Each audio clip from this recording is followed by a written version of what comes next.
rogue employees and threats from the inside on this episode of Cyber Sentinel.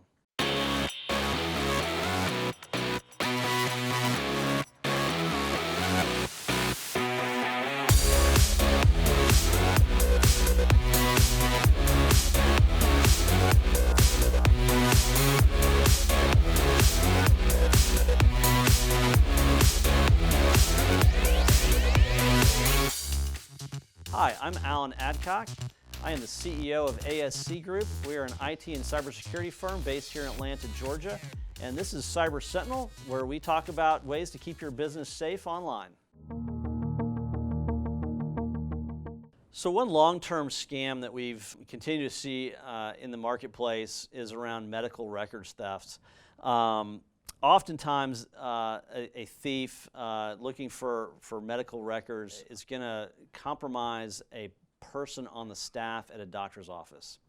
So the way this thing works is the thief will incentivize through cash payments, usually someone to in an administrative role in the doctor's office to get copies of patient medical records, and they're going to then smuggle those records out, send those records out to the identity thief for cash payment. It's very difficult to control that, obviously, because they can be taken out of the office just on paper form. They can be sent out electronically.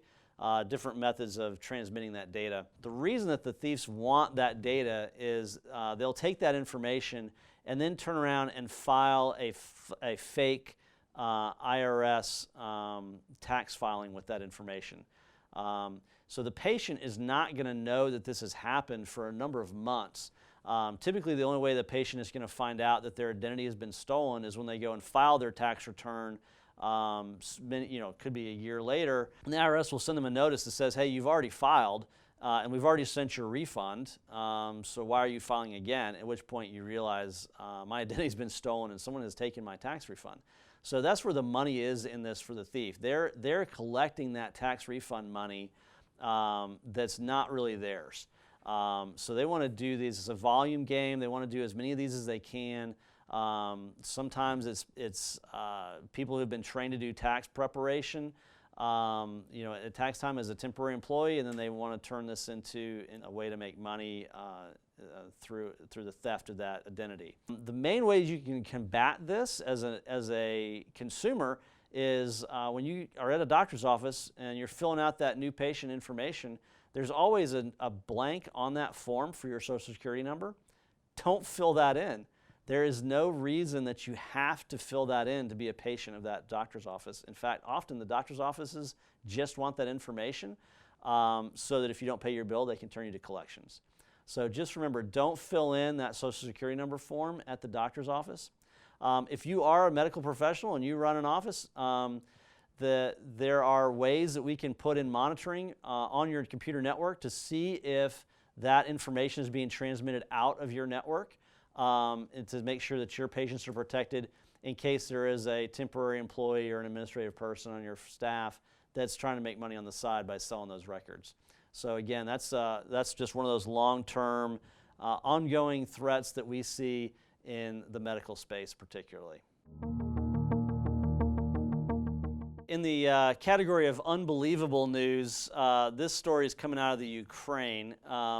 So here in the United States, we typically think computer networks at sensitive locations being highly secured. We certainly want that to be the case. Here's a story that we frankly couldn't believe it when we read it, but it was pretty interesting. So in the Ukraine, they have nuclear power plants, just like we have here in the United States. It appears that sometime here earlier this year, some of the staff at this nuclear power plant decided that it would be a good idea to open up their computer network and install software on their computers that run the power plant to do something called crypto mining. I think we may have touched on crypto mining in this series before a little bit. So what crypto mining is there's all these cryptocurrencies, Bitcoin and such out there in the marketplace today. And through application of large amounts of computer power, you can mine currency through the algorithms that make these blockchain currencies work. So these employees at the nuclear power plant in the Ukraine decided that this would be something good for them to do, I guess, on the night shift, to use the power plant's computer power to generate a little side money in order to mine some of these cryptocurrencies. They installed software that they got off the internet on the computer systems at the power plant, and were doing this obviously without the power plant office officials and their leadership knowing about it. This is something that could happen at anybody's company. We certainly want to make sure that our clients and your computer networks are not being used in this way. Beyond just stealing your power bill and your computing power for something that's not going to business resources, this obviously opens up an entry point for cybercrime against your corporation and cyber attacks against this nuclear power plant. Because anytime you're going to load software like that onto a system that hasn't been vetted through the proper channels, you're leaving open the chance that that's going to be used to infiltrate that network. If your systems are running slow, you think you might have something like this going on, certainly reach out to an IT professional, cybersecurity professionals, and we can put scans on those networks and make sure that you don't have software running on there that's doing things like crypto mining. Google Voice used to take transcripts of inbound calls and email those transcripts out to you, but they have turned that feature off recently because of the large number of robocalls dialing into those Google Voice numbers. This is interesting because most people have Google Voice numbers to get away from or to screen those robocalls. And now you've had to turn off this feature of screening the calls just because of the deluge of processing power being required to process all those calls. I get robocalls on my cell phones. I'm sure you do too. Home phones, pretty much all that is anymore is robocalls.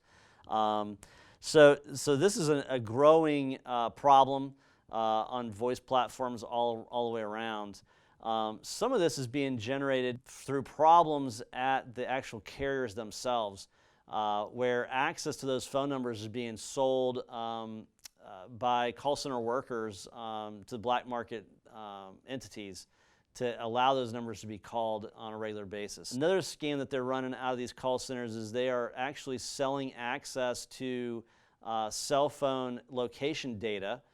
You would think that big carriers and your cell phone provider would keep that information safe, but that's turning out to be not necessarily the case.